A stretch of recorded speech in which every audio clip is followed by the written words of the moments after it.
A Wizard of Earthsea, Chapter 3, The School for Wizards. Jed slept that night aboard Shadow, and early in the morning parted with those first sea comrades of his, they shouting good wishes cheerfully after him as he went up the docks. The town of Thwill is not large, its houses huddling close over a few steep, narrow streets. To Jed, however, it seemed a city, and not knowing where to go, he asked the first townsman of Thwill he met where he would find the warder of the school on Roke. The man looked at him sidelong a while and said, "The wise don't need to ask, the fool asks in vain," and so went on along the street. Jed went up the hill till they came out into a square, rimmed on three sides by the houses with their sharp slate roofs, and on the fourth side by the wall of a great building whose few small windows were higher than the chimney tops of the houses. A fort or castle it seemed, built of mighty gray blocks of stone. In the square beneath it, market booths were set up, and there was some coming and going of people. Jed asked his question of an old woman with a basket of mussels, and she replied, "You cannot always find the warder where you cannot always find the warder where he is, but sometimes you find him where he is not," and went on crying her mussels to sell. In the great building, near one corner, there was a mean little door of wood. Jed went to this and knocked aloud. To the old man who opened the door, he said, "I bear a letter from the mage O'Gion of Gaunt to the warder of the school on this island. I want to find the warder, but I will not hear more riddles and scoffing." "This is the school," the old man said mildly. "I am the doorkeeper. Enter, if you can." Jed stepped forwards. It seemed to him they had passed through the doorway, yet he stood outside on the pavement where he had stood before. Once more he stepped forward, and once more he remained standing outside the door. The doorkeeper, inside, watched him with mild eyes. Jed was not so baffled as angry, for this seemed like a further mockery to him. With voice and hand he made the opening spell, which his aunt had taught him long ago.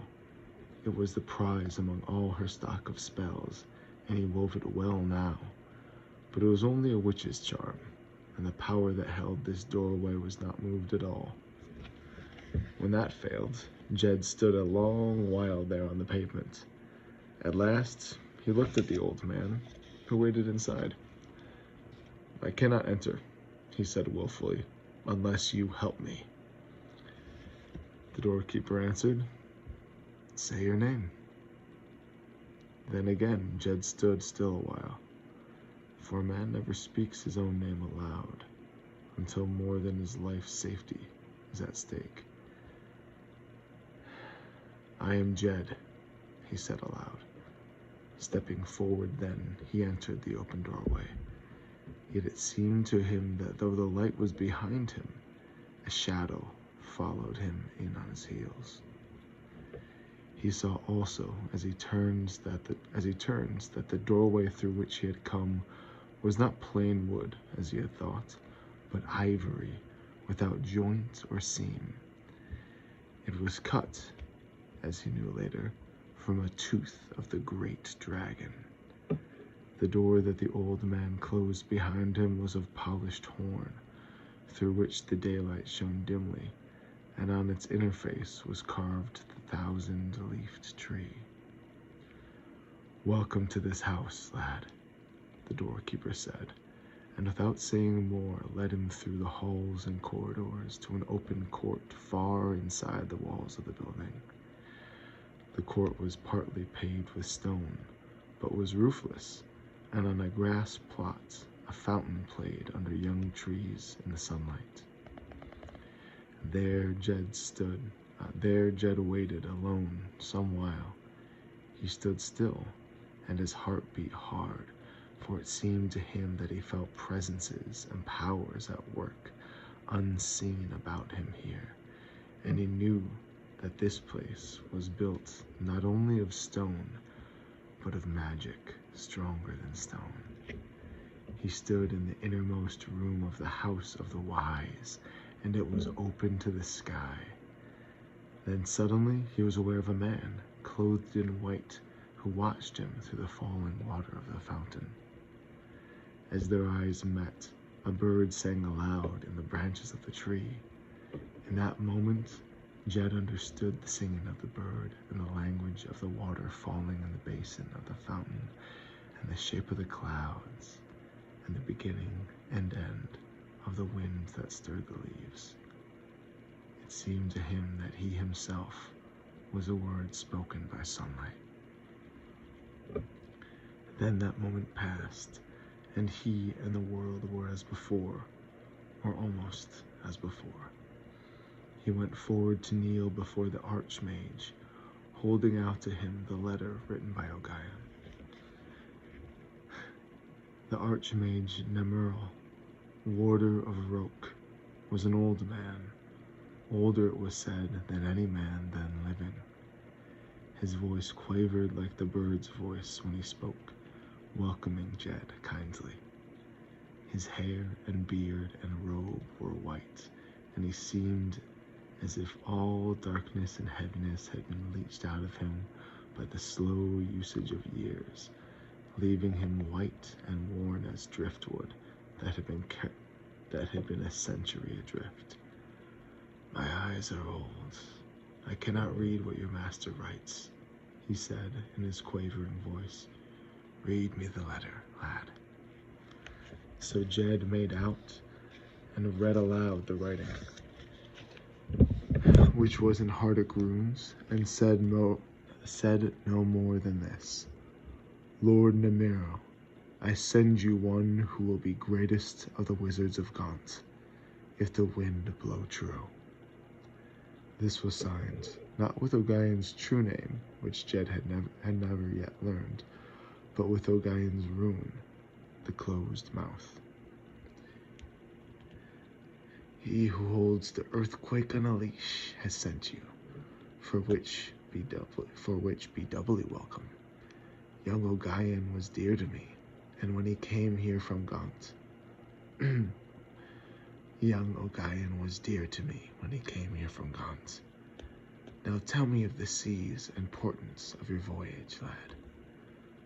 "A fair passage, lord, before the storm yesterday."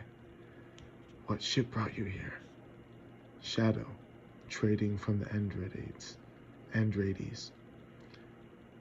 Whose will sent you here?" "My own."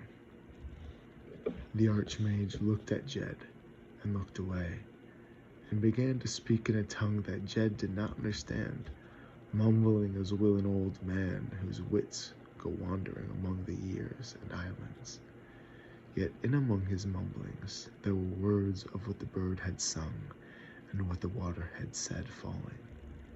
He was not laying a spell, and yet there was a power in his voice that moved Jed's mind so that the boy was bewildered, and for an instant seemed to behold himself standing in a strange, vast desert place, alone among shadows. Yet all along he was in the sunlit court, hearing the fountain fall. A great black bird, a raven of Osskill, came walking over the stone terrace and the grass. It came to the hem of the Archmage's robe and stood there, all black, with its dagger beak and eyes like pebbles, staring sidelong at Jed. It pecked 3 times on the white staff Nemerl leaned on, and the old wizard ceased his mutterings and said, "Run and play, lad," he said at last, as to a little child.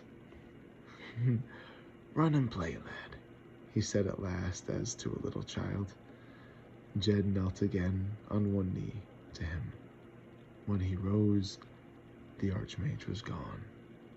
Only the raven stood, eyeing him, its beak outstretched as if to peck the vanished staff. It spoke in what Jed guessed might be the speech of Osgil. Taranan Uzbek, Uzbuk. It said, croaking, Taranan Uzbuk Orek.